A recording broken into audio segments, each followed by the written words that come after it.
I'm here with head football coach at the University of Rochester, Chad Martinovich, and just going to be asking a few questions about the recruiting process. First one, if I'm a high school football player, what should I be doing now to best prepare myself for college football? The first thing we recommend to especially young high school players is to make sure they're doing the work needed in school academically to put themselves in a position to be recruited. So that means striving for A's and B's in all their classes, taking challenging coursework within their high school curriculum. The better you do academically, the more doors are open to you at the college level. And then from a football standpoint, it's trying to improve on fundamentals on a daily and yearly basis, working hard in a strength and conditioning program. And me personally, I like three sport athletes. I like young men that play multiple sports throughout their high school career. I don't think it's a great idea to specialize right away.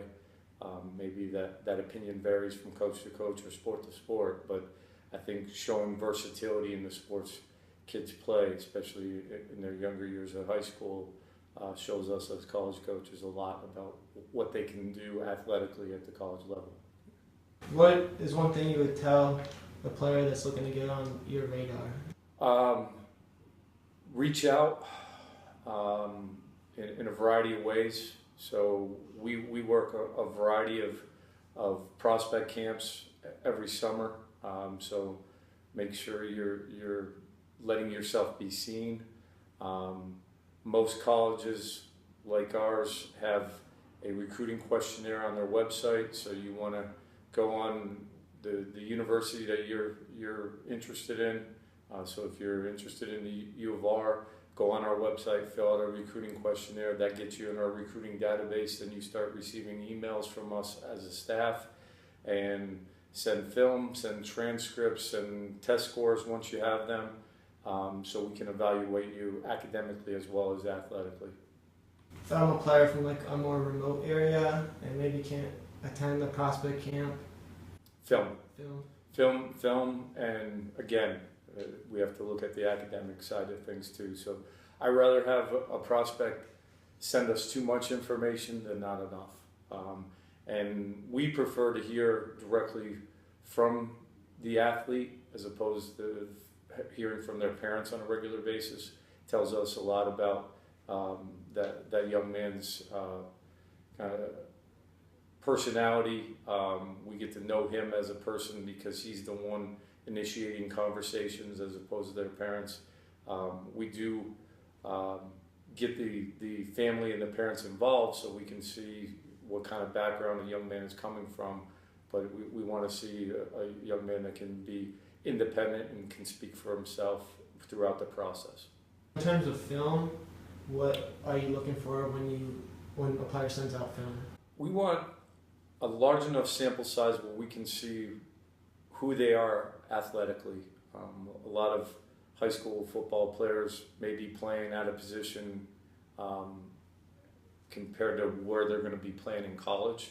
But we like to see a highlight film as long as you shows you doing a variety of things athletically and shows your strengths. If you're not able to get a highlight film made, then we want to see full games. I'd like to see at least a 3-game sample of a young man to see where he's at athletically and how he might fit into our different schemes. How important would the competition level of those games be? You obviously see a lot more from a young man that's going against great competition, but the competition, is a lesser variable than just being able to see them move and show what they can do athletically. Whether they're offensive or defensive or lineman or a skilled position player, seeing them move around, seeing them do a variety of things athletically shows us, what their skill sets are and how they may translate to what we do offensively and defensively. Is there anything specifically you look for in a player when you're recruiting them, either in person or on tape? Character, leadership ability, competitive drive, someone who really enjoys playing football, and you know, because when you add in the academic side of things, when you get to play at U of R or at the college level, and now it becomes a balancing act where you need to be able to handle things academically and all the rigors of being a college football player. And if you're not passionate about the sport, then it becomes tough to excel in both areas. So we want someone that really strives to excel in everything they do, that family is important to them, that team is important to them. They're great teammates, great leaders, and great people in general. What would you tell a player that might be frustrated because he feels like he should be getting recruited at a higher level than he is?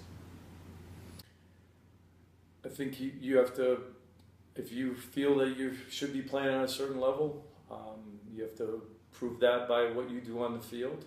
And but I think there's not a lot of drop off from one level to the other, and you know, football is a sport that does have an expiration date, so you should be looking for a great opportunity academically that will afford you the opportunity to play another 4 years of football.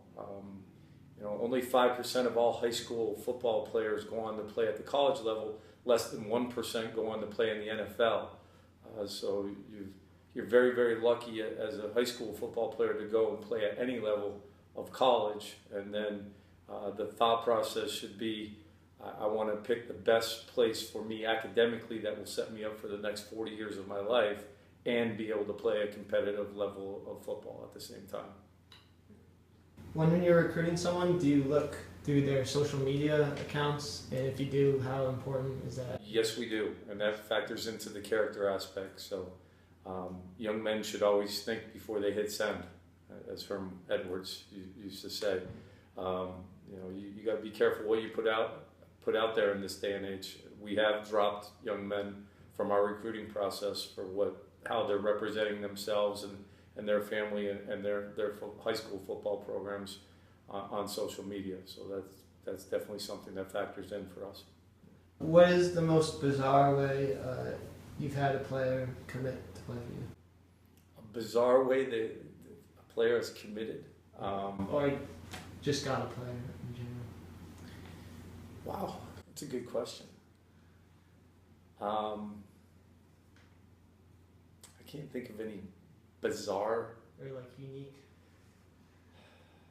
Well, recruiting is really about relationship building. So there's been some young men where I met them at a camp when they were going into their freshman year, not knowing that by the time they were going into their senior year, I would actually be recruiting them, but remember our interaction when they were younger and would have, you know, whether it be great work ethic but they stood out to me. So when I saw them when they were older, I remembered them and that connection, and that went a long way for me being excited about them, but also them knowing me and the type of program that we were running, and you know, might have pushed us to the top of their wish list too.